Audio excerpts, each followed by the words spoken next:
सभी का state news bulletin में और मैं हूं आपके साथ शिवांगी पारिक। तो चलिए बुलेटिन की शुरुआत करते हैं, लेकिन उससे पहले नजर डालते हैं हेडलाइंस पर। बेटी बचाओ बेटी पढ़ाओ योजना के बारे में 2 लाख रुपए देने की फैल रही है फर्जी खबर। हाथरस में गैंगरेप और हत्या के मामले में प्रमोद तिवारी ने भाजपा शासित सरकारों पर बोला हमला।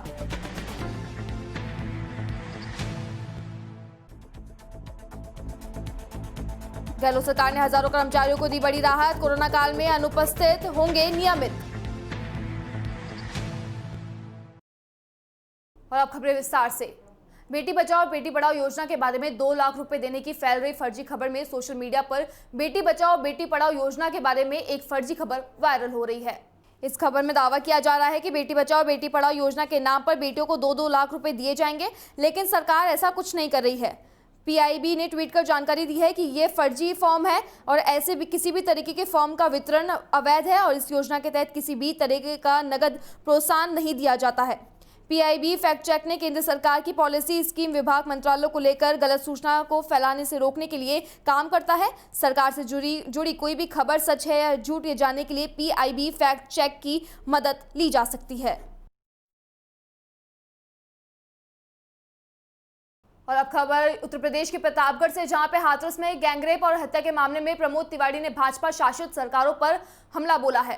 कांग्रेस वर्किंग कमेटी के सदस्य प्रमोद तिवारी ने हाथरस में गैंगरेप के बाद में बर्बरता पूर्वक की गई हत्या पर भाजपा सरकार पर निशाना साधा है।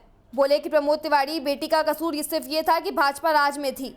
ये दिल दहलाने देने वाली घटना दिल्ली की निर्भया से भी बीभत्स है। आज निर्भया भी शर्मसार हो गई होगी, लेकिन कितनी पीड़ा और बर्बरता झेलनी पड़ी है इस बेटी को। इसके आगे निर्भया कांड भी बौनी नजर आने लगी है। बेटी बचाओ बेटी पढ़ाओ का नारा देने वाले, राम राज्य की स्थापना करने वाले लोगों ने उत्तर प्रदेश और जहां पे भाजपा की सरकार है वहां जंगल राज कायम कर दिया है। हर माँ बाप और बेटी को ये डर सताता है, सुबह सूरज उगने पर क्या वो सुरक्षित है और क्या अपने घर लौट पाएगी। पीड़िता को श्रद्धा सुमन भी इसमें अर्पित की गई है।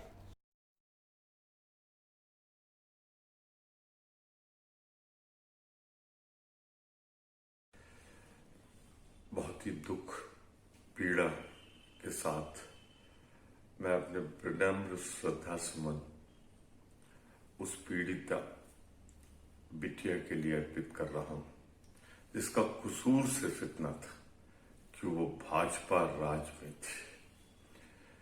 जिस बर्बरता नृशंसता के साथ सामूहिक बलात्कार और फिर बर्बरता की सारी हदें पार करती हुई उसकी हत्या की गई।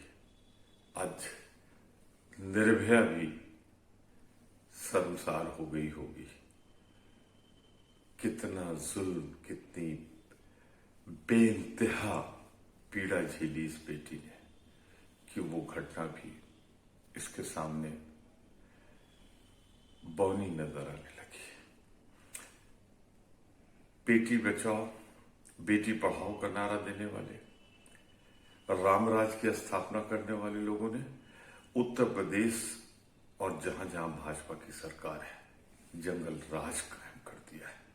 आज हर माँ बाप और बेटी को ये डर सताता है मन में कि सुबह का सूरज उगलेगा तो क्या वो सुरक्षित अपने घर लौट पाएगी।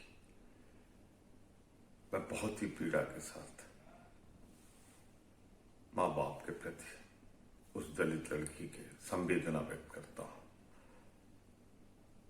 और अब खबर राजस्थान से, जहां पे राजस्थान सरकार ने देशव्यापी लॉकडाउन की अवधि में दफ्तर न जाने वाले कर्मचारियों को अनुपस्थिति को नियमित करने का फैसला किया है। अब लॉकडाउन के दफ्तर में न जाने वाले कर्मचारियों के रिकॉर्ड की अनुपस्थिति दर्ज नहीं होगी। सीएम ने इन कर्मचारियों को लॉकडाउन अवधि में हाजिरी माफी देने का ऐलान किया है।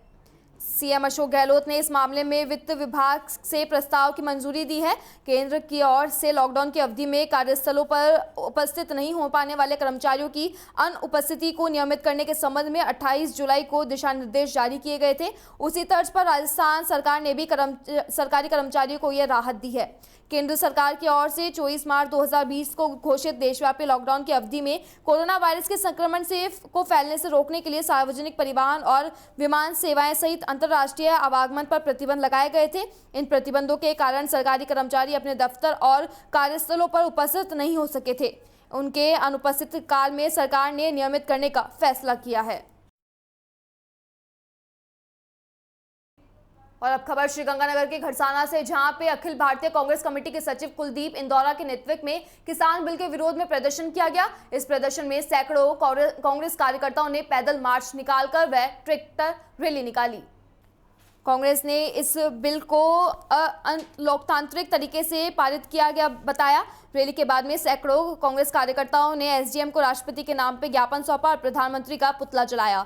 इस दौरान इंदौरा ने कहा कि भाजपा के सत्ता में आने के बाद में सरकारी कर्मचारी, युवाओं के बाद में अब किसानों को टारगेट किया जा रहा है और उनके खिलाफ कठोर कानून पारित किए गए हैं। उन्होंने कहा कि समय रहते किसान विरोधी अध्यादेशों को वापस नहीं लिया गया तो हजारों की संख्या में किसान, मजदूर, व्यापारी व कांग्रेस कार्यकर्ता एकजुट होकर उग्र आंदोलन करेंगे। और अब खबर राजधानी जयपुर से, जहां पे विश्वकर्मा थाना इलाके में बड़ी खबर। होटल के कमरे में महिला के साथ में हुआ कथित गैंगरेप में महिला पीड़िता के मुताबिक एक परिचित ने अपने 2 दोस्तों के साथ में मिलकर गैंगरेप की वारदात को अंजाम दिया। घटना की जानकारी मिलने पर विश्वकर्मा थाना पुलिस मौके पर जांच करने पहुंची, जिसके साथ में ही महिला का भी मेडिकल करवाया गया। थाना अधिकारी मांगीलाल बिश्नोई ने बताया कि सरदार शहर चूरू निवासी 26 वर्षीय महिला ने मामला दर्ज कराया है कि वह अपने पति और बच्चे के साथ में हरमाड़ा इलाके में किराए पर रहती है। घटनाक्रम के मुताबिक महिला का आरोप है कि उसके अपने परिचित विनोद वर्मा ने से फोन करके 1000 रुपए की मदद मांगी थी, जिस पर आरोपी कार लेकर उसके घर पहुंचा, जिसके बाद में विश्वकर्मा इलाके में एक होटल में ले गया, जहां साथियों के साथ में मिलकर दुष्कर्म को अंजाम दिया। इसके बाद में उसको धमकी देकर भाग निकला। महिला ने अपने पति को आप बीती बताई। इसके बाद में उन्होंने देर रात में विश्वकर्मा थाना पहुंचकर मुकदमा दर्ज करवाया। पीड़ित की शिकायत पर पुलिस ने रिपोर्ट दर्ज कर ली है। वहीं जिस होटल में दुष्कर्म करना बताया जा रहा है, वहां पुलिस द्वारा पूछताछ की जा रही है। साथ ही आरोपी की तस्दीक की जा रही है। होटल में लगे सीसीटीवी कैमरे में फुटेज भी खंगाला जा रहा है। जल्द ही आरोपियों को गिरफ्तार किया जाएगा। और अब खबर सीकर के नीमका थाना से, जहां पे हाथरस गैंगरेप प्रकरण में कई संगठनों के लोगों ने खेतड़ी मोड़ से पंचायत समिति तक रैली निकालकर नारेबाजी का विरोध जाहिर किया। इसके बाद में उपखंड अधिकारी साधुराम जाट को राष्ट्रपति के नाम पर ज्ञापन सौंपा गया। इस दौरान पार्षद उमेश मुंडोतिया, विजय माली, काली मीणा सहित कई संगठनों के लोग मौजूद रहे। इसके साथ ही पुलिस का अतिरिक्त बल जाब्ता भी तैनात रहा। संवैधानिक विचार मंच के संस्थापक गिगराज जोडली ने घटना को कड़े शब्दों में निंदा की और कहा कि 15 दिन बीत जाने के बाद भी पीड़िता को न्याय नहीं मिल पाना बहुत ही शर्म की बात है। इस दौरान उन्होंने कहा कि जहां सरकार एक तरफ बेटी बचाओ बेटी पढ़ाओ की बात करती है, वहीं दूसरी ओर बेटियों के साथ में आए दिन ऐसी घटित हो रही है, जिससे बेटी बचाओ बेटी पढ़ाओ का नारा सिर्फ एक नारा बनकर रह गया है। दूसरी ओर उन्होंने कहा कि गैंगरेप घटना के बाद में सरकार का डरावना चेहरा सामने आया है। हिंदू रीति रिवाज के अनुसार शव परिवार वालों को दिया जाता है, लेकिन शव शासन प्रशासन ने मिलकर रातों रात पीड़िता का अंतिम संस्कार कर दिया। इसके साथ ही पुलिस ने 10 दिन तक कोई कार्रवाई नहीं की है। यह सबसे बड़ी निंदा की बात है। उन्होंने कहा कि प्रकरण में जो भी आरोपी है उन पर गंभीर धाराओं में कार्रवाई हो और पीड़िता को न्याय मिले। वहीं बसपा के राकेश मीणा ने भी घटना की कड़े शब्दों में निंदा की और कहा कि देश में आए दिन ऐसी घटनाएं सामने आ रही है, ये एक बहुत बड़ी चिंता का विषय है। सरकार की ऐसी घटनाओं पर रोक लगनी चाहिए और अपराधियों को कड़ी से कड़ी सजा दिलानी चाहिए, जिससे भविष्य में ऐसी कोई भी वारदात ना हो सके। इस दौरान आशा जन कल्याण समिति की ओर से भी ज्ञापन सौंपा गया।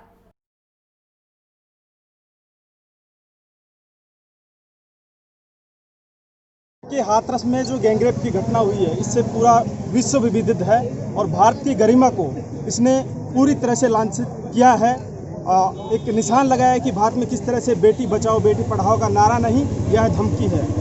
गैंगरेप की घटना के बावजूद सरकार का इस तरह का डरावना चेहरा सामने आया है कि जो बच्ची को हिंदी रीति रिवाज होते हैं उसके अनुसार परिवार को डेड बॉडी दी जाती है, लेकिन शासन और प्रशासन की मिलीभगत के चलते रात को 2:30 पर उस बहन की डेड बॉडी को जलाया गया है। इस चीज़ की निंदा करते हैं और साथ ही 10 दिन तक इस मामले में पुलिस ने कोई कार्रवाई नहीं की है, ये सबसे बड़ा निंदनीय है। इसलिए हम मांग करते हैं बहन को तो न्याय मिले ही मिले, साथ में इसमें जो भी लोग लिप्त हैं उन सारे लोगों के खिलाफ गंभीर धाराओं में कार्रवाई हो। और मांग ये भी है कि फास्ट ट्रैक कोर्ट में ये मामला चलाया जाए और तत्काल इसमें न्याय दिया जाए, वरना आज कल हमने सुप्रीम कोर्ट का ये आदेश देखा है कि मस्जिद हवा से गिरे। इस तरह का न्याय भी हमें मंजूर नहीं होगा। आज युवा संविधान को समझने लगा है, मूल भावना को समझने लगा है, न्याय होना चाहिए। और अब खबर चित्तौड़गढ़ के गंगरार उपखंड से, जहां पे तुंबड़िया के राजकीय उच्च माध्यमिक विद्यालय में महात्मा गांधी एवं लाल बहादुर शास्त्री जयंती पर श्रमदान किया गया तथा महात्मा गांधी एवं लाल बहादुर शास्त्री की जयंती मनाई गई। प्रधानाचार्य श्रीमती लीला चतुर्वेदी व शारीरिक शिक्षक राधेश्याम खटीक ने बताया कि आज महात्मा गांधी जयंती के उपलक्ष्य में व और कोरोना जागरूकता आंदोलन के परिप्रेक्ष्य में संपूर्ण विद्यालय परिसर में श्रमदान कर साफ सफाई की गई।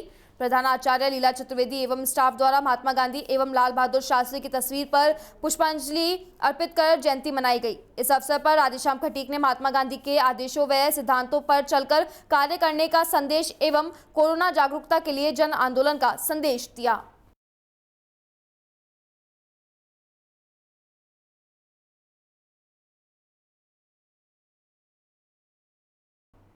और अब खबर बारां के छाबड़ा से, जहां पे राज्य सरकार के निर्देशों की पालना करते हुए पुलिस द्वारा चलाए जा रहे जागरूकता अभियान के तहत आज छाबड़ा में पुलिस की ओर से जन जागरूकता फ्लैग मार्च कर लोगों से समझाइश की गई। सुबह 10:30 बजे छाबड़ा सीआई रामानंद यादव के नेतृत्व में थाने में संपूर्ण स्टाफ के साथ में थाना परिसर से अहिंसा सर्किल तक पुलिस का पैदल मार्च निकाला गया। इस दौरान बाजारों में बिना मास्क वाले मिले वाहनों व दुकानदारों से सोशल डिस्टेंसिंग की पालना करने के निर्देश देते हुए मास्क नहीं तो प्रवेश नहीं नियमों की पालना करते हुए निःशुल्क मास्क का वितरण किया गया। सीआई रामानंद यादव ने बताया कि सरकार व विभागीय गाइडलाइन की पालना में पुलिस द्वारा आज से जागरूकता अभियान की शुरुआत की गई है। प्रत्येक दिन अलग अलग बाजारों में प्रतिदिन पुलिस द्वारा जन जागरूकता अभियान को लेकर पैदल मार्च निकाला जाएगा व वाहन चालकों व दुकानदारों से समझाइश की जाएगी व बिना मास्क वालों को नो एंट्री व सोशल डिस्टेंसिंग सहित अन्य नियमों की पालना करवाने की भी समझाइश की जाएगी।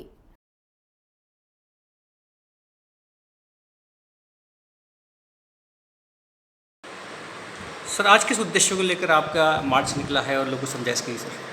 राज्य सरकार के द्वारा कोरोना महामारी से बचाव के लिए आम लोगों को, नागरिकों को सभी विभागों के माध्यम से समझाइश करने, जागरूक करने के लिए आज से पूरे प्रदेश में जागरूकता अभियान चलाया गया है। इसी के क्रम में आज छबड़ा थाना के स्टाफ के द्वारा रूट मार्च निकालकर नागरिकों को मास्क लगाने, सोशल डिस्टेंसिंग बनाए रखने के बारे में समझाइश की गई। जिन लोगों के पास मास्क नहीं थे उनको भी हमने जन सेवा के माध्यम से मास्क वितरित किए गए हैं। ये कार्यक्रम आगे भी जारी रहेगा। जय हिंद। और अब खबर भीलवाड़ा जिले से, जहां पे कोविड-19 जन जागरण को लेकर जिला प्रशासन गंभीर दिख रहा है। सतर्कता नियमों के साथ में जन जागरण अभियान को लेकर जिला कलेक्टर शिव प्रसाद एन नकाते ने शुक्रवार को चिकित्सकों की एक अहम बैठक प्रिंसिपल मेडिकल ऑफिसर कक्ष में ली। महात्मा गांधी जयंती के अवसर पर भीलवाड़ा के महात्मा गांधी चिकित्सालय परिसर में स्थित गांधी की प्रतिमा पर जिला कलेक्टर शिव प्रकाश एन नकाते ने पुष्प अर्पित किए। इस दौरान मुख्य चिकित्सा एवं स्वास्थ्य अधिकारी doctor Mushtaq Khan, PMO doctor Arun Gaur और भाजपा जिला अध्यक्ष लादू राम तेली ने भी गांधी प्रतिमा पर पुष्प अर्पित किए। वहीं जिला कलेक्टर नकाते ने अस्पताल परिसर में बनाए गए कोविड-19 हेल्प डेस्क में हो रहे कार्यों का निरीक्षण किया। इसके बाद में पीएमओ चैम्बर में कलेक्टर ने सीएमएचओ और पीएमओ सहित अन्य चिकित्सा अधिकारियों की बैठक भी ली। जिला कलेक्टर शिव प्रसाद एन नकाते ने कहा कि महात्मा गांधी जयंती पर हमें कोरोना को हराने के लिए प्रेरणा लेनी चाहिए और हमेशा मास्क लगाएं और सोशल डिस्टेंसिंग की पालना करें। आज हमने कोविड-19 हेल्प डेस्क का निरीक्षण कर चिकित्सकों पदाधिकारियों की बैठक ली है। शनिवार को चिकित्सा मंत्री व प्रभारी मंत्री डॉक्टर रघु शर्मा, मुख्यमंत्री अशोक गहलोत कोविड-19 जन जागरण अभियान की शुरुआत करेंगे।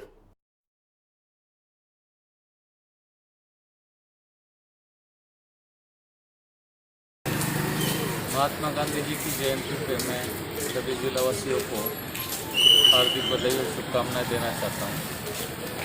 साथ ही जिला अस्पताल में जो कोविड के लिए हेल्प डेस्क बन रहा है उसका निरीक्षण और कोविड ट्रीटमेंट के संबंध में एक बैठक डॉक्टर्स के साथ करने के लिए आज निरीक्षण चल रहा है।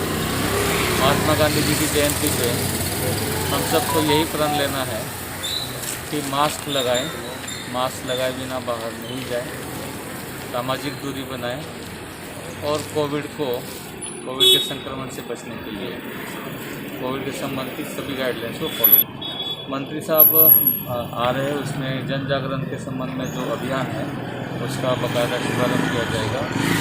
साथ ही लोगों के लिए आवश्यक उपाय के लिए जो पैम्फलेट्स हैं पुस्तिका है उसका विमोचन भी किया जाएगा। और अब खबर बाड़मेर जिले से, जहां पे कविता सेवा संस्थान द्वारा शुक्रवार को राष्ट्रपति महात्मा गांधी की 151वीं जयंती हर्षोल्लास के साथ में मनाई गई। कविता सेवा संस्थान के अध्यक्ष कैलाश सिंह राजपुरोहित के नेतृत्व में संस्थान के सदस्य राष्ट्रपति महात्मा गांधी के अमर रहे नारे के साथ में गांधी चौक पहुंचे, जहां उन्होंने महात्मा गांधी की प्रतिमा पर माल्या अर्पण कर उन्हें भावभीनी श्रद्धांजलि दी। कैलाश सिंह राजपुरोहित ने कहा कि महात्मा गांधी जी हमेशा देश के उत्थान एवं अखंडता का पाठ पढ़ाया है। ऐसे वीर सपूतों को हम नमन करते हैं। मोहन सिंह ने कहा कि महात्मा गांधी ने पूरे विश्व में अहिंसा और शांति का संदेश दिया है। आज वो पूरी दुनिया में पूजनीय है। उनको सच्ची श्रद्धांजलि यहीं देनी होगी और हम उनके बताए गए रास्तों पर ही चलेंगे।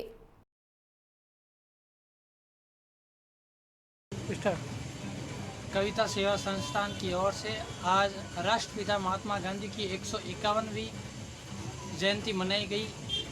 महात्मा गांधी ने हमेशा देश के उत्थान एवं अखंडता का पाठ पढ़ाया है। और अब खबर जालौर तवाब निकटवर्ती भीनमाल से, जहां पे जसवंतपुरा रेलवे फाटक के पास में कॉम्प्लेक्स में रिकॉर्डिंग स्टूडियो उद्घाटन कार्यक्रम का आयोजित हुआ, जिसमें गुजरात व राजस्थान के सुप्रसिद्ध कलाकारों ने स्थानीय जनप्रतिनिधियों ने शिरकत की। पुनासा मठ के महेंद्र गिरी महाराज व भीनमाल विधायक पूराराम चौधरी, गुजरात के सुप्रसिद्ध कलाकार जिग्नेश कविराज दर्शना व्यास ने फीता काटकर उद्घाटन किया। कार्यक्रम के दौरान राजस्थान के सुप्रसिद्ध कलाकार नीता नायक, जोग भारती, नूतन गहलोत, सज्जन सिंह गहलोत सहित कई कलाकारों ने शिरकत की। भीनमाल विधायक पूराराम चौधरी ने बताया कि संगीत प्रेमियों के लिए खुशी की बात है। भीनमाल में रिकॉर्डिंग रूम की शुरुआत की गई है। उसने कलाकारों को बाहर गुजरात, बालोतरा या जोधपुर रिकॉर्डिंग के लिए नहीं जाना पड़ता था, लेकिन अब भीनमाल शहर में रिकॉर्डिंग स्टूडियो की शुरुआत होने के साथ ही संगीत प्रेमियों के लिए काफ़ी आसानी हो जाएगी। बाबूलाल राजपुरोहित ने बताया कि संगीत प्रेमियों व गीतकारों के लिए भूमि रिकॉर्डिंग स्टूडियो का शुभारंभ किया गया है, जिससे स्थानीय संगीत प्रेमियों को रिकॉर्डिंग के लिए बाहर नहीं जाना पड़ेगा। यहां पर ही रिकॉर्डिंग की सुविधा कलाकारों को उपलब्ध करवाई जाएगी। पहले जोधपुर या फिर गुजरात में रिकॉर्डिंग के लिए कलाकारों को जाना पड़ता था। भीनमाल शहर में जिले में संगीत प्रेमियों के लिए बड़ी खुशखबरी की बात है और अब रिकॉर्डिंग भीनमाल में ही की जा पाएगी। इस अवसर पर चुन्नीलाल राजपुरोहित ने विधायक पूराराम चौधरी एवं अतिथियों व कलाकारों का साफा पहनाकर स्वागत किया।